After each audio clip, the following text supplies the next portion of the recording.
Welcome back to another episode of the Lana Hustle. As you can see, we have switched up the setup and I wanted to just make it more conversational. So I'm your co-host Lana and we have your You're the host. I am the host, Lana, and Ignacio is our co-host. And we're switching things up a little bit. You know, this weekend Ignacio asked me like, hey, can I start taking over the podcast a little bit more? Because there are topics that I really, truly want to go over. And I think that we need to discuss because it's very important. So with that being said, I have no idea what today's episode is about. So I'm just going to let Ignacio take on his role and trust in my partner that we're going to give an amazing episode.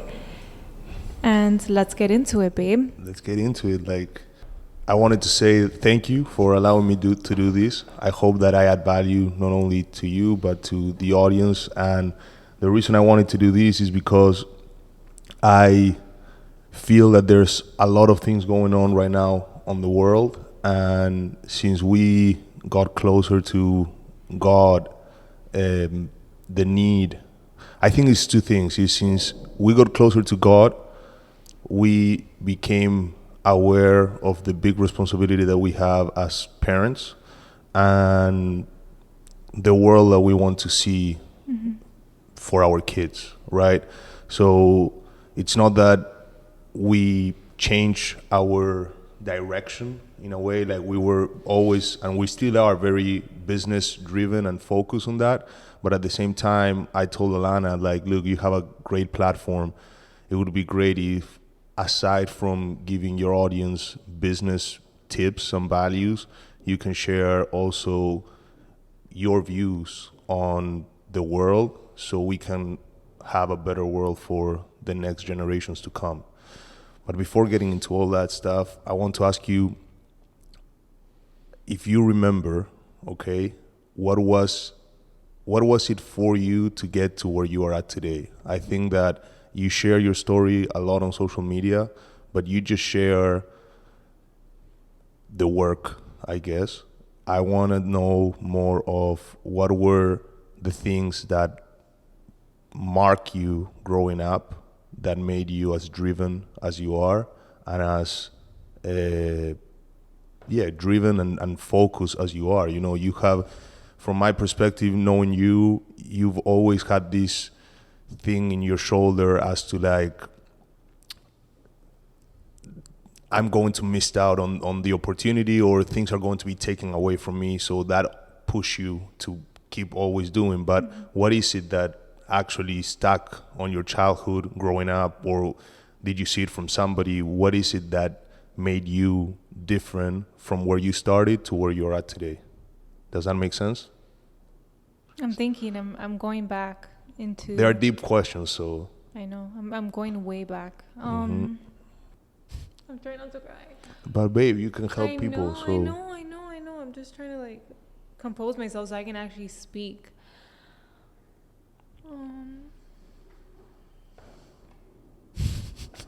Fuck. Why do you do this to me?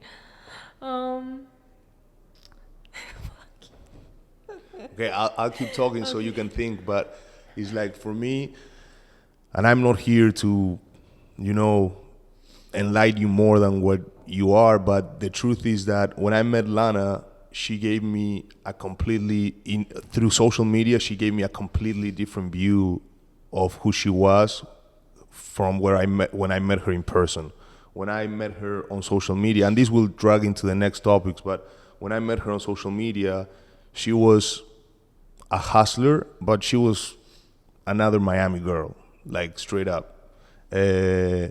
And the thing that really attracted me from her, aside from her looks, she's beautiful, but aside from that was the fact that she was a single mother and she was hustling all the time. And then when I met her in person, you were like literally a very down-to-earth person. Like, you are a very down-to-earth person, but at that time you were very down-to-earth. I think that we talked like for 2 hours, business-related and life-related things. And when I left that first time that we met, I was like, wow, I found like the whole package kind of thing. You know what's crazy? And you still need to answer the question. You can't I go am. away But from it's crazy how like everything is aligning, because I was just having this conversation. I was in a meeting with like, it was like a strategy call on like what I want to continue to do.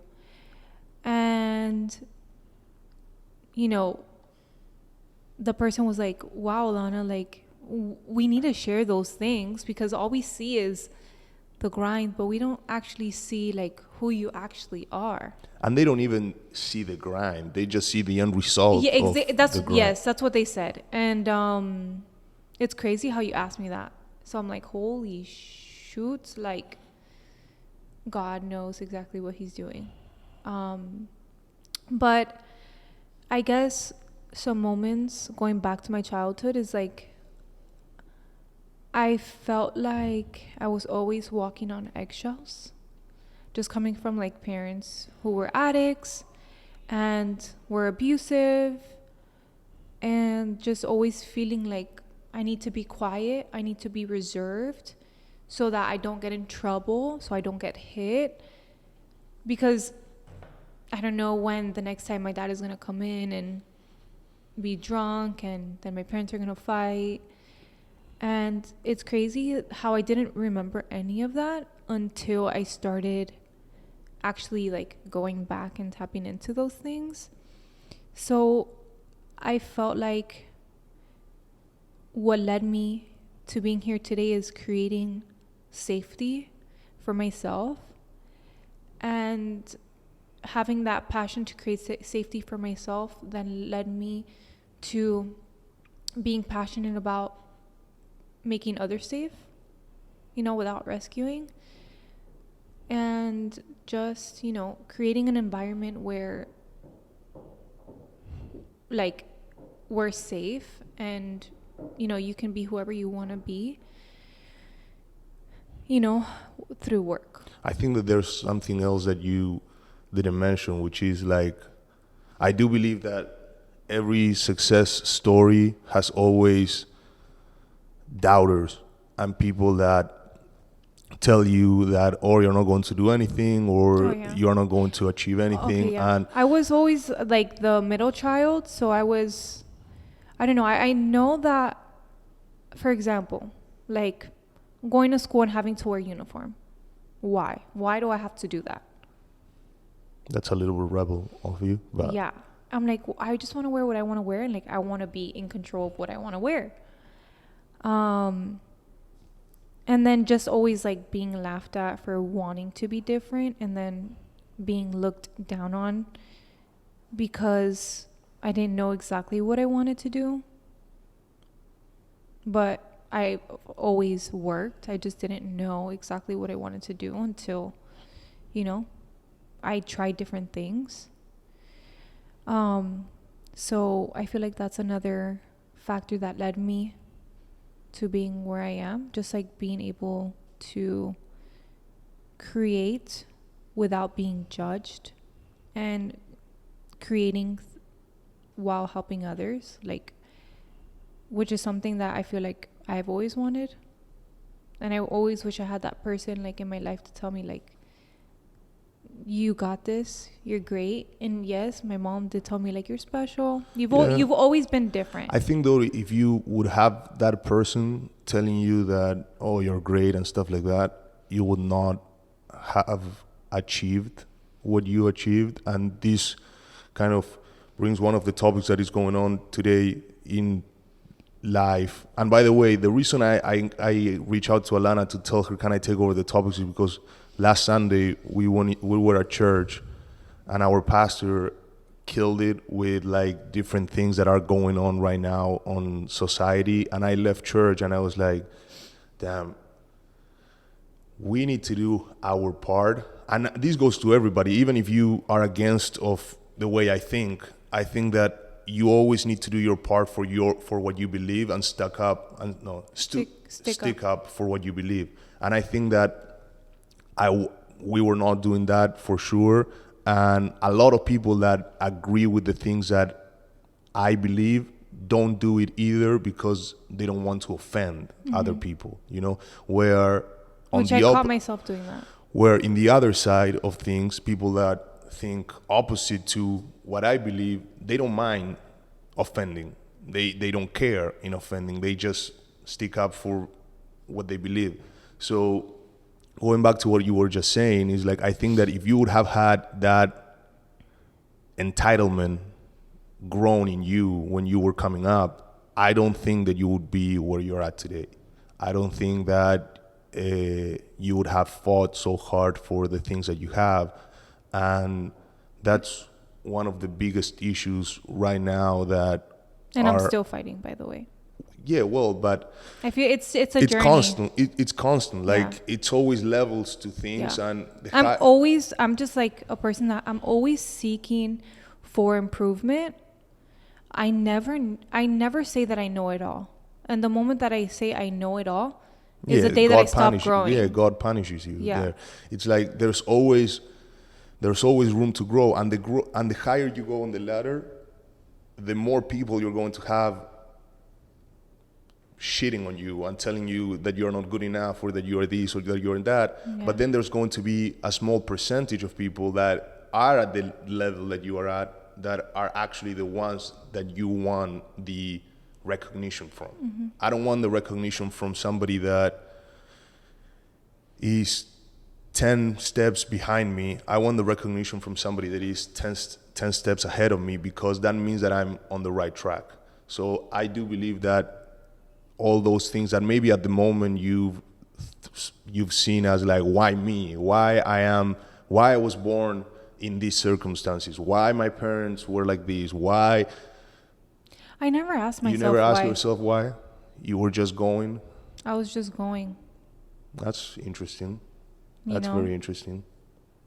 Well, I mean, I guess I did ask myself, like, so my dad and then his family, you know, did come from money, but my dad was pretty much like the alcoholic and the child of the group, and everybody else was well off, and my dad was always the one that was struggling financially, emotionally.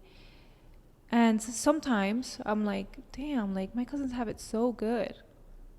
Why? Like, I did ask myself, you know, why? Like, why can't I have it like that? Mm-hmm. So I actually, just going back, I just looked at it as like, why? But I didn't like dwell on it. And it wasn't out of like, oh, like I'm so over this, or like I'm jealous of the other people. No, I just asked, I just remember like wondering like, why, you know? But now I see why.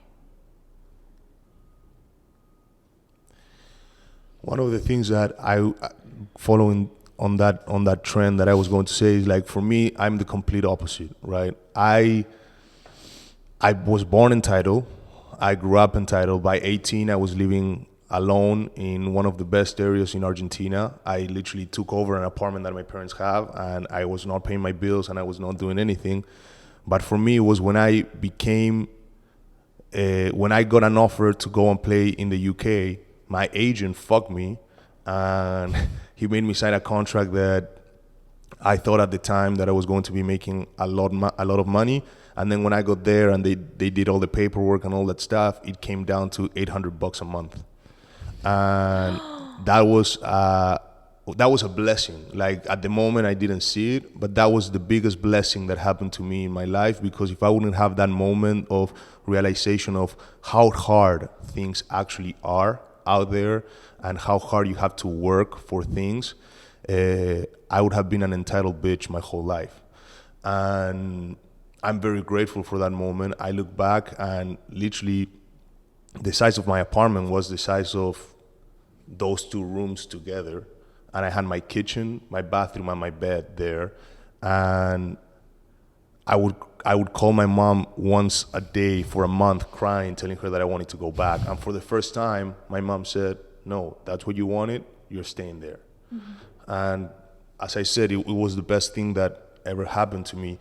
But one of the things going into the nowadays, like real time, that I want to discuss, because this came up in church, is like all these how we are coming up as a society away from God and growing into the entitlement programs that are all over the world. And I see it more here in the US because I am an immigrant in this country, and I see how new generations are coming up and they are all demanding different things, are demanding to get paid more, they're demanding to have better jobs out of the gate. They're not willing to do the work. So what are your thoughts about that, in the sense that that's being pushed by the government? Okay, straight up talking, like the government is creating an entitled society. I have my point of view, but I would like to hear your point of view because this is your show, and I think that your point of view can relate to a lot of women out there. Mm-hmm. Well, I'm actually grateful that I have an immigrant husband, because you've always put things, growing up here in the US, we do have it very easy compared to third world countries. And like the fact that I can just like Instacart, the fact that I can Uber Eats, the fact that like we have just water available to us, I'm so grateful for that. And there's been times where, I don't know, maybe they got my order wrong and I said something, and you come and remind me, babe, be grateful, because like you can't do this elsewhere. We live in the greatest country there is. Even lashing, lashing, being a psychologist, being on marketing, being on being an operations manager, working on a small business, like those things outside of the US, people starve compared to what people make here. Yeah, so I remember just asking your sister, like, how easy it is for like businesses to get products over there in Argentina. And she was like, you can. Right now you can import. Right now my family, they have a car part business, and we need to import raw materials from the US to produce in this country. So we're producing in Argentina, but we need raw materials from outside of the country, and we are not able to import. And when you look at those policies, it's like, hold on, I'm bringing raw materials to produce in this country, to create jobs, to sell these products around the world, and you're not letting me. And that's, of course, it's at an enterprise level, but you go lower, like lashing. You talk that a lash tech can make $3-4 a month when they are booked and they're doing well. Good luck making that in any country in South America. A lot of your followers are from Latin America background. Ask your parents, hey, if I pursue a lashing career back where you are from, would I be able to sustain myself? The answer is no. And I think that that's one of the biggest mistakes that previous generations have done with the new generations, which is not talking. But I also feel like just school brainwashes you. Well, that too, but like it's like you can have school brainwashing you, but if you as a parent, which is something that you and I really talk about, is like you need to talk to your kids on how hard it is in different places. And I'm not saying to talk to them so they can settle, and they can settle, and it's like, oh, okay, I'm making this much money, but look, if I go elsewhere, no, never settle. Always chase more, but don't chase more with entitlement. Don't chase more because you think that you deserve something. You are going to get it. Thinking doesn't get you shit. Doing actually gets you shit. And that's one of the big things that I think that this country needs to reshape, because it's very easy to sit down and say, like, yeah, we are in the best country in the world, but why are you in the best country in the world? Understand why it is the best country in the world, and then you can actually say it. Like, for me, I am dying for the day that I can say that I am an American citizen. I still have to wait. It's a long process, but it is what it is. That's my dream. Like I came here with that I feel dream. like that is also why I'm just like so passionate about creating opportunities for people, because I know that I can provide resources and education that gets straight to the point, rather than being in major depth and taking classes that you don't need to take, right? So it's like, that is my passion within Lana Lashes as well, and that is why I also am so passionate about creating education for lash artists. Because if you really, like, again, you know how passionate I am about courses. Like, if you take a skill set and you work your ass off with that skill set and you put in the work, it's crazy and mind-blowing what here in the US you can do with that. Right? 100%. You can do it in. You can't do it in any other country in the world. Changing topics a little bit. How did we've been going to church for 2 months now? How did your relationship with God change or improve the way you navigate life? And the reason I'm asking this question is because I've always been a fan of self-improvement and seeking, all these gurus that talk about how working on yourself will actually make you reach heights and stuff like that. But then at the same time, when I go into real life and I'm connected with people that are at the levels that I want to be, none of these people do what these gurus say. Like, they don't meditate, they don't visualize, they don't write goals down. Although I do think that they speak with confidence. Sorry to cut you. Let me, and then I give it to you, and you can roll with it. They speak with confidence. So, for example, an example was the other day I was having a conversation with a partner of mine, and I was like, "Bro, did you ever thought that you will be flying private?" And his answer was, "Bro, I knew I was going to fly private." So, see, like, his confidence was always there. Like, he knew what he wanted in life, and his confidence was always there. But he would not meditate. He would not write goals down. He will not do vision boards and all this stuff. Now, I'm not shitting against that. I'm saying this to say, but the thing that all these people that I relate to had in common was God. And it took me a long time to bend down and say, like, you know what? Let me go to church.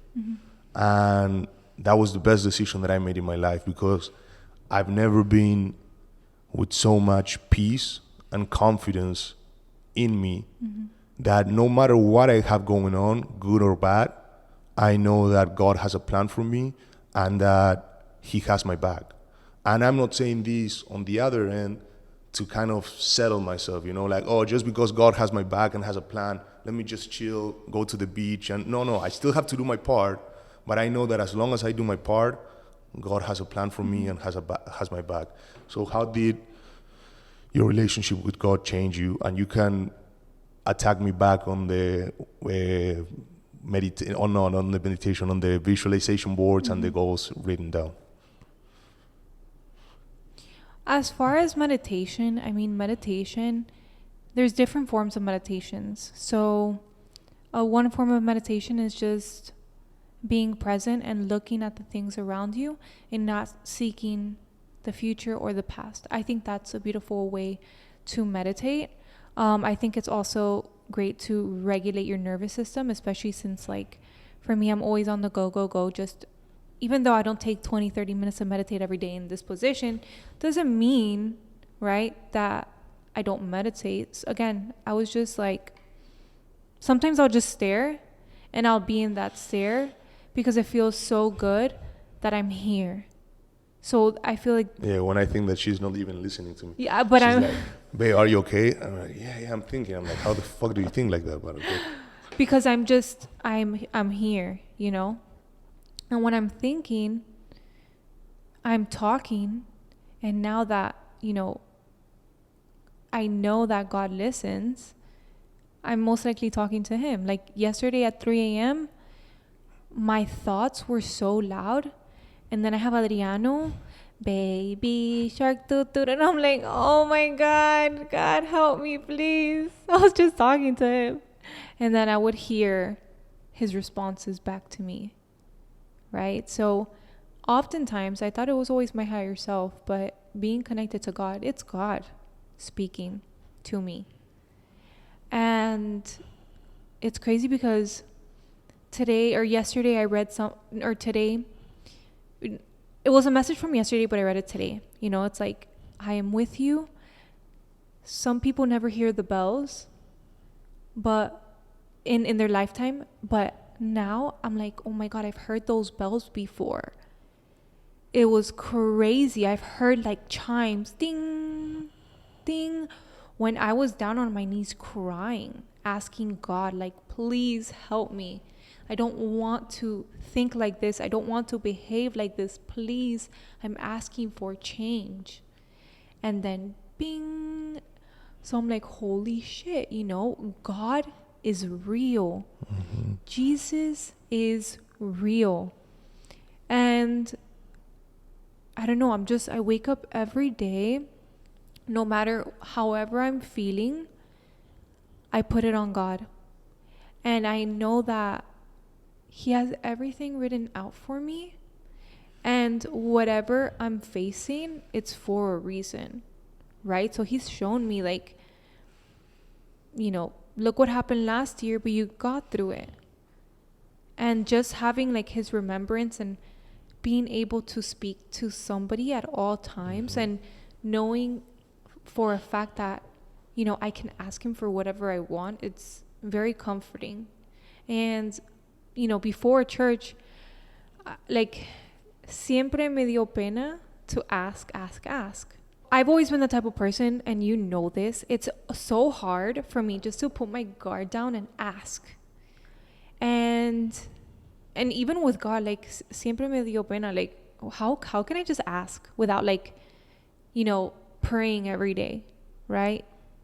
And I'm so thankful that I'm on this journey, especially with you, and that you've held me accountable, to know that I have somebody there, not even just to ask for material things, but to ask for the most sacred things that you can have, which is peace, serenity, and faith in Him. I'm going to say the quote in the Bible says, like, if a father will never say no to a child's requirement for a present, and we would bend our backs to buy them the latest toy, whatever, Pokemon cards, anything, whatever you can imagine. I said Pokemon cards because right now the kids are going through that phase of Pokemon cards, or cars for Nano, whatever the case it is. Or just TV, like YouTube. I'm like, no, like, you know, if we would say as parents, we would always say yes. What makes you think that our Father, Jesus and God, will not do the same with us? Let me get my phone because I want to read the quote. Yeah, but you can read it at the end, because we need to keep going, you know. Yeah, I know, but I have a client in 10 minutes. Okay, so that's why I need to keep. I want have one more topic and then we'll wrap it up. So to put an end to that topic is, like, I do believe and I encourage that everyone get closer to God. Try to go to church. Find a good church. Yeah. I like a Christian church. It definitely changed my life in such a short time, and it gave me so much peace and serenity, and it's crazy how, like, and I know that people around me can see it. Yeah. You know, I know that you can see it, even though you might not say anything, but no, I mean, you definitely helped me out this morning. Like, babe, like, I'll take Olivia to school. I know that you were up with Adriano last night. I'm like, oh, okay, thank you, babe. I am very, very calm and at peace, knowing that God has my back. Yeah. And the final topic that I want to touch. Can we just leave it for next week? Let's just leave it for next week so they come back. Okay. Okay. Before we close it off, because my client is coming in 9 minutes. He stated, linger in my presence a while. Rein in your impulses to plunge into the day's activities. Beginning your day alone with me is essential preparation for success. A great athlete takes time to prepare himself mentally for the feat ahead of him before he moves a muscle. Similarly, your time of being still in my presence equips you for the day ahead of you. Only I know what will happen to you this day. I have arranged the events you will encounter as you go along your way. If you are not adequately equipped for the journey, you will grow weary and lose heart. Relax with me while I ready you for action. So put your faith in God and put your problems onto him so that he can give you the strength and you can accept whatever you're going through, because he knows ultimately what he's equipping you for. And there's ups and downs in this lifetime, and if you cannot handle those things, you'll probably fall back into old patterns that God doesn't like, and that is not what God created you for. I agree. So with that being said, And if you want to put that book up, the link for people to get that book, it's called Jesus Calling. Jesus Calling. Okay, I'll send it to you. Okay, I'll send her the link so she can put it on the description. But amazing podcast episode. You had me in tears. I'm like, I have to wash my lashes now. I hope they like it. If not, I'm going to be fired. Don't get me fired, guys. Okay. So we'll leave the wait. Oh, my outro. Sorry. We'll leave that topic for the next. Yeah, which I don't know, by the way, what it is. And you will not know. And I will not know. But I'm going to start getting more heated topics, guy. Heated topics? Yes. Okay. It's going to bring a lot of emotion on a lot of people, probably. And pissed some of you off, and some of you might like me even more. So I don't know. But I think it's the right thing to do, and we need to have these conversations. Yeah. Which are not arguments, are debates.